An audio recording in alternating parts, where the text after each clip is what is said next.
शरबत के नाम पर एक कंपनी है, लेकिन वो शरबत से जो पैसा मिलता है उससे मदरसे और मस्जिदें बनवाती। वो शरबत पियेंगे तो मस्जिद और मदरसे बनेंगे, और पतंजलि का गुलाब का शरबत पीते हैं तो गुरुकुल बनेंगे, आचार्य कुलम बनेगा, पतंजलि विश्वविद्यालय, भारतीय शिक्षा बोर्ड आगे बढ़ेगा। लव जिहाद, वोट जिहाद चल रहा है ना, ऐसे शरबत जिहाद भी चल रहा है। जब भारत की सत्ता अगर हिंदू मुसलमान करने से चल सकती है और भारत की सत्ता हिंदू मुसलमान करने से भारत की जनता खुश हो सकती है, सारे सवाल हटा सकती है और मजे में इस हिंदू मुस्लिम वाले जो चरस है, इस नफरती जो चरस है, उसको पे के मद मस्त हो सकती है, तो बाकी सारे के सारे लोग आखिर इसका इस्तेमाल क्यों ना करें?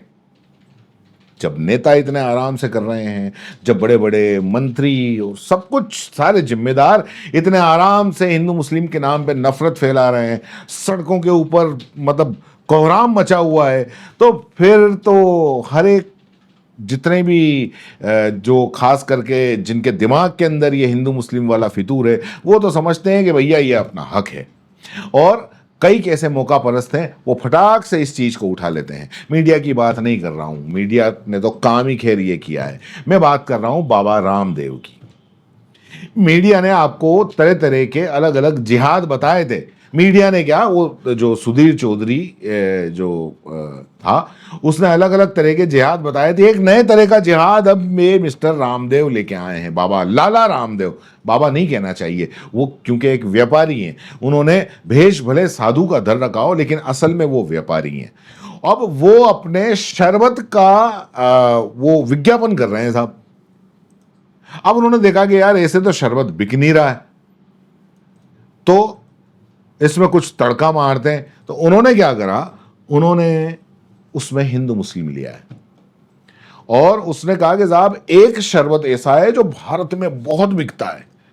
अब वो बहुत बिकता है और उसकी वजह से जब वो बहुत आप वो खरीदते हो तो उसका जो फंड है वो मंदिर मस्जिद में लगता है। शरबत के नाम पर एक कंपनी है जो शरबत तो देती है, लेकिन वो शरबत से जो पैसा मिलता है उससे मदरसे और मस्जिदें बनवाती है। ठीक है, उनका मजहब है। वो इसलिए क्योंकि उसका नाम रूह अफ़ज़ा है। रूह अफ़ज़ा उन्होंने नाम नहीं लिया, लेकिन मैं आपको बता देता हूँ, रूह अफ़ज़ा उर्दू नाम, मुस्लिम की कंपनी, तो जाहिर है कि इनको ये एक नया मिल गया कि साहब वो मत खरीदो, ये खरीदो सनातन वाला हिंदू वाला शरबत। बताओ साहब, शरबत भी हिंदू हो गया। और उसके बाद में कहा कि वो मंदिर मस्जिद वो मस्जिद मदरसों में चंदा देते हैं, तो ये शरबत जिहाद हो गया। शरबत जिहाद भी, जैसे लव जिहाद, वोट जिहाद चल रहा है ना, ऐसे शरबत जिहाद भी चल रहा है। तो लो, आपको इस शरबत जिहाद से बचाना है तो सब तक ये कोर्ट इनके इस टाइप के बातों पे इतना फटकार दी है, बीच में कितनी फजीयत हुई, लेकिन इसके बावजूद भी इनको ये यकीन है कि अगर मैं इस तरीके के दावे करूंगा तो भारत की जनता वैसे ही धर्म के नशे में डूबी हुई है मस्त, वो मेरी बात को मानेगी मानेगी। और इसी कॉन्फिडेंस के अंदर उन्होंने ये बता दिया था कि हिंदू मुस्लिम करके इस शरबत को बेच दिया जाए। और उन्होंने यही किया कि ये जो शरबत है ये हिंदुत्व वाला शरबत है, इसको आप पियो, ये बढ़िया है आपके लिए। आपको एक बात बता दूं, तो ये जो हिंदू शरबत है, पतंजलि वाला हिंदू शरबत है, वो ये लाला रामदेव इतना तेज आदमी है कि ये जो इस्लामी मुल्क हैं, यानी कि दुबई, सऊदी अरेबिया, वहां पर ये कह के बेचता है कि ये जो पतंजलि वाला शरबत है ये हलाल है। इसके हर प्रोडक्ट वहां हलाल के नाम से बिकते हैं और यहां हिंदू के नाम से बिकते हैं। लेकिन खैर, उसको आप लोगों पे यकीन है, जो हिंदू मुस्लिम की जो चरस के नशे में मस्त है ना, उन पे यकीन है। उनको पता है कि हाँ ये खरीदेंगे। रूह अफ़ज़ा की वैसे कहानी बीच में काफ़ी लोगों ने शेयर की थी कि पिछले कितने सालों से रूह अफ़ज़ा हर घर की शोभा बढ़ाता है। क्यों बढ़ाता है, हम भी वो कहानी आपको शेयर करेंगे, लेकिन आप देखिए कि आपको किस हद तक पहुंचा दिया है इन लोगों ने, ये बाबा कहे जाने वालों ने, इन नेताओं ने, और आप इस चीज को मानते हैं और ये बिकता भी है। कमाल की बात तो ये है कि ये बिकता भी है।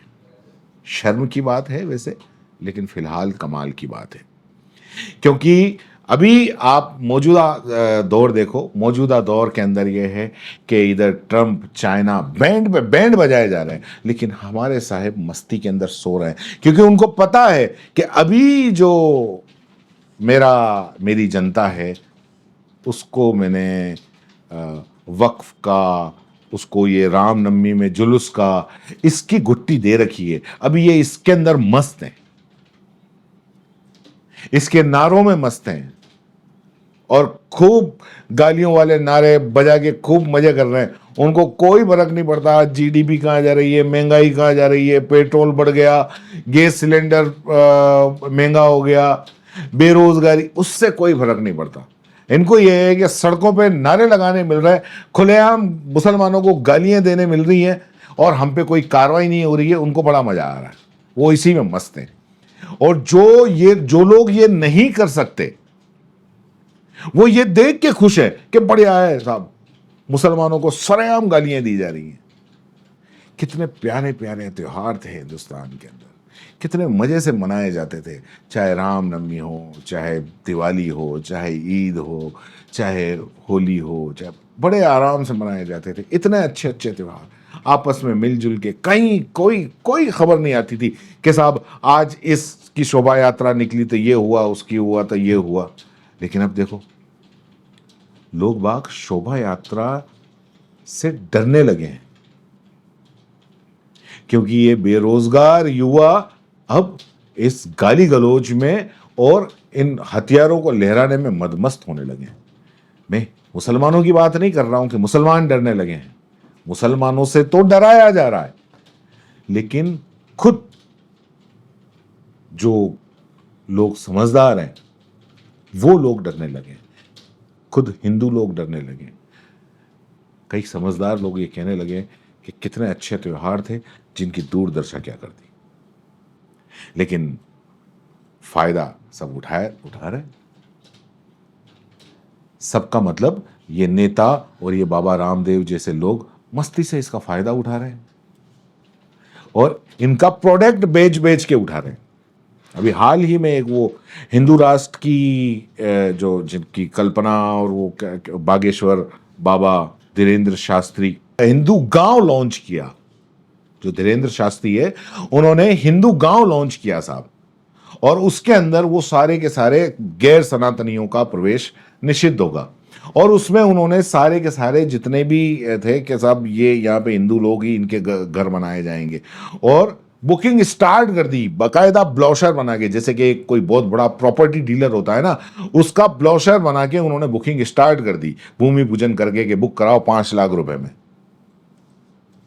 मतलब वो उनके फ्लैट बेच रहे हैं, जमीनें बेच रहे हैं अच्छे खासे बड़े बड़े ऊंचे दामों में। किसके नाम पे? हिंदू राष्ट्र के नाम पे, हिंदू गांव के नाम पे, हिंदुत्व के नाम पे मजे उड़ा रहे हैं कुल मिला के। और दिमाग से कुंद लोग नारे लगाते लगाते उनके पीछे जा रहे हैं। मतलब ये बाबा जी एक लाला बने हुए हैं जो दुबई, कुवैत और कहाँ जाके अपना हलाल करके प्रोडक्ट बेच के आते हैं, और यहाँ कहते हैं कि ये हिंदू का शरबत है। आप क्यों रूह अफ़ज़ा वाला वो है जो शरबत जिहाद कर रहा है, और एक बाबा जो है वो प्रॉपर्टी डीलर बने हुए हैं, और आप नारे लगा रहे हो। कमाल है, कमाल है। इसीलिए क्योंकि ये जो बाकी के जो देश जैसे कि चाइना और ये अमेरिका और ये जो है ना, वो उनको पता है कि इनके साहब कुछ नहीं बोलेंगे, वो मर्जी पड़े वो टैरिफ लगा दो, मर्जी पड़े इतना कुछ भी कर दो। आज चाइना और अमेरिका का वार है, वो किसी कीमत पे चाइना झुकने को तैयार नहीं है। अमेरिका की दादागिरी की ऐसी की तैसी करके रख दी साहब। वो 5 लगा रहा है तो वो 50 लगा रहा है टैरिफ, ले आजा लड़ ले। हमारे साहब के मुंह से एक लफ्ज नहीं निकला है भाई साहब, टैरिफ लगाने के बारे में। वो जब से ये ट्रम्प गद्दी पे बैठा है तब से वो भारत के बारे में अनाप शनाप बोले जा रहा है, लेकिन मजाल है कि हमारे साहिब कुछ बोल दे, खाली हे करके हंस देते हैं, ओ माय फ्रेंड। वो फ्रेंड ऐसी की तैसी कह रहा है। आपको भी इस शरबत जिहाद का हिस्सा बनना है, नहीं बनना है, शरबत हिंदू है या मुसलमान है, तो राम रहीम से संपर्क करना चाहिए। माफ कीजिए, राम रहीम नहीं, बाबा रामदेव से संपर्क करना चाहिए। वो चक्कर क्या है कि आजकल राम रहीम भी चल रहा है, क्योंकि मैंने सुना है कि उसको मतलब बलात्कारी योजना कुछ सरकार निकालने वाली है कि जो जो भी बलात्कार करें उनको पैरोल दे देनी चाहिए, क्योंकि वापस मिल गई है ना उसको, राम रहीम को पैरोल। तो बहरहाल फिलहाल के लिए इतना ही, धन्यवाद।